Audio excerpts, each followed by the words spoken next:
Allô, j'espère que vous allez bien. Aujourd'hui, j'avais envie de vous parler de fast fashion.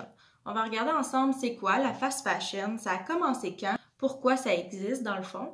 On va aussi regarder l'aspect environnemental et l'aspect humain, éthique derrière tout ça. Donc, c'est quoi la fast fashion? Ça concerne les enseignes qui renouvellent régulièrement leur collection de plusieurs fois par année à plusieurs fois par mois, ce qui va donner des vêtements qui sont à la mode un court laps de temps. Les compagnies vont faire produire leurs vêtements à bas prix pour ensuite les revendre à prix abordable pour tout le monde et nous invitent à consommer toujours plus en nous attirant avec des ventes, des baisses de prix, des stocks réduits et grâce aux nouvelles tendances du moment.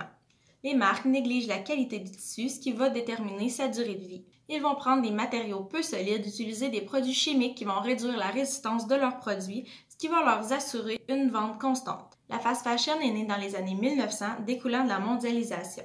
Il était maintenant possible de passer d'une production locale à mondiale. Les gens dans les pays en voie de développement ont dû s'habituer à voir des géants occidentaux s'approprier une partie de leur territoire pour en tirer profit. Ce qui attire les entreprises à aller s'installer dans les pays pauvres, c'est la concentration de main-d'œuvre. Il y a alors une compétition entre les pays pour offrir cette main-d'œuvre la moins chère possible avec le plus de flexibilité, ce qui donne aux industries l'opportunité d'exiger toujours plus rapidement et à faible coût. Si leurs attentes ne sont pas comblées, ils vont juste délocaliser leur production afin de tirer profit de ces avantages ailleurs. Donc, avec une production de masse, des gens mal payés, leur profit était augmenté. La fast fashion est popularisée dans les années 90 par la multinationale Inditex, leader mondial de la production textile, possédant plusieurs marques dont Zara. Ce qui a vraiment propagé la fast fashion, c'est l'arrivée de l'Internet et le développement des réseaux sociaux. Les entreprises vont investir énormément d'argent dans la pub, donc ils vont être partout, à la télé, dans les journaux, sur les réseaux sociaux et maintenant, ils ont les influenceurs pour les mettre en valeur. Et pour la plupart, ils ne regardent pas si une entreprise est éthique ou pas avant de la promouvoir. En résumé, la fast fashion, c'est une mode jetable. C'est créé par les marques qui, pour la plupart, vont aller exploiter les travailleurs qui mettent leur santé et leur vie en danger pour parfois finir par en mourir. Tout ça pour créer des milliards de morceaux de vêtements qui sont consommés par d'autres êtres humains qui ne savent pas qu'ils encouragent des compagnies qui vont exploiter et maltraiter des millions de personnes.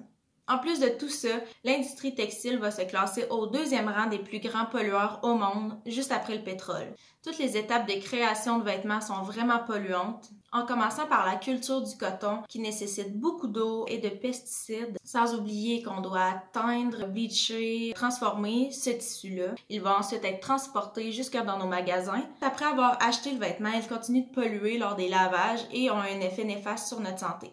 Donc aujourd'hui, j'avais envie de vous énumérer tous ces points-là, puis de pas entrer dans chaque sujet parce que ça aurait fait une vidéo vraiment longue. Je vais faire une vidéo par sujet, que ce soit la culture du coton, le côté éthique derrière tout ça, les gens qui travaillent dans les usines, leurs conditions de travail. On va regarder aussi ensemble l'impact environnemental énorme, puis pourquoi il y a un impact environnemental. Dans le fond, qu'est-ce qui se passe quand nos vêtements sont créés? On sait rien de tout ça. Ça n'a jamais été montré de s'intéresser à ça.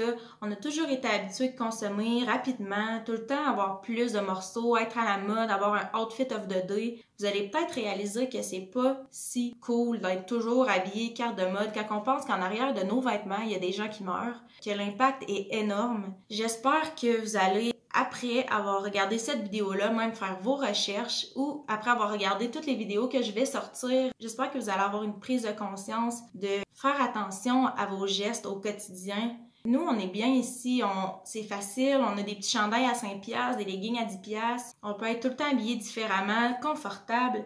Faut pas oublier que chaque geste a un impact.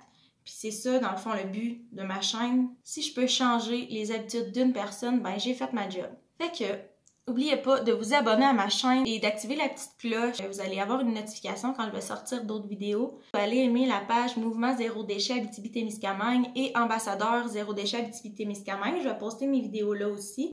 J'espère que vous avez aimé la vidéo. C'est plein d'informations importantes, je pense, à savoir. Si vous avez aimé, n'hésitez pas à partager l'information surtout. Je vais aussi vous dire qu'il y a plein de façons de consommer plus intelligemment et mieux. Je vais vous en parler aussi dans une de mes vidéos qui va arriver dans les prochaines semaines. Donc sur ce, prenez soin de vous, faites attention, puis on se revoit bientôt. Bye bye!